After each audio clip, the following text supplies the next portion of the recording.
Praise the lord. June 4వ తేదీ 2025. ఈరోజు దేవుని వాగ్దానము.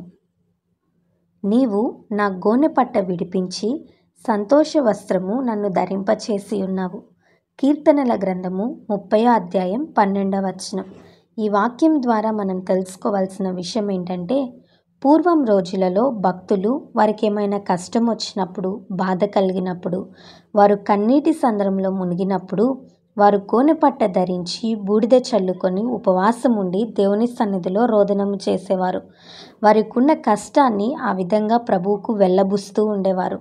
మనకు తెలుసు కదా, ఎస్తేరు కాలంలో కూడా అదే చేశారు.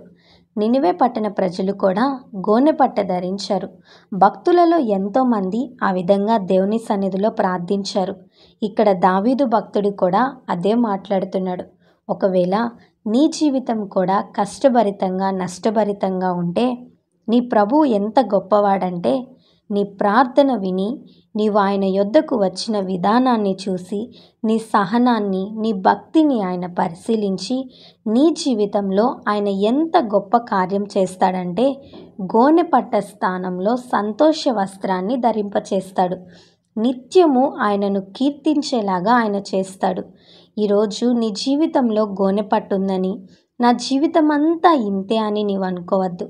ఒకవేళ రాత్రి నిద్ర పట్టని పరిస్థితులు నీకున్నాయేమో, కన్నీరు కారుస్తున్నావేమో, నా జీవితాన్ని ఎవరు బాగు చేస్తారు, నా పరిస్థితులను ఎవరు మారుస్తారని దిగులుతో ఉన్నావేమో. అయితే ప్రభువు నీతో వాగ్దానం చేస్తున్నాడు. నీ గోనెపట్టను విడిపించబోతున్నాడు.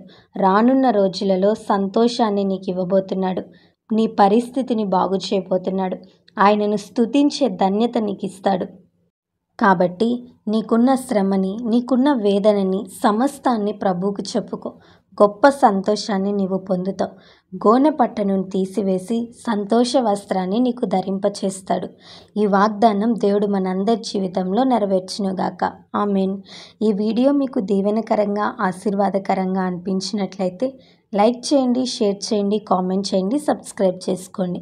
మీ ప్రార్థన అవసరతలను మాకు కామెంట్ రూపంలో తెలపండి. మీ కొరకు తప్పక ప్రార్థిస్తాం. God bless you.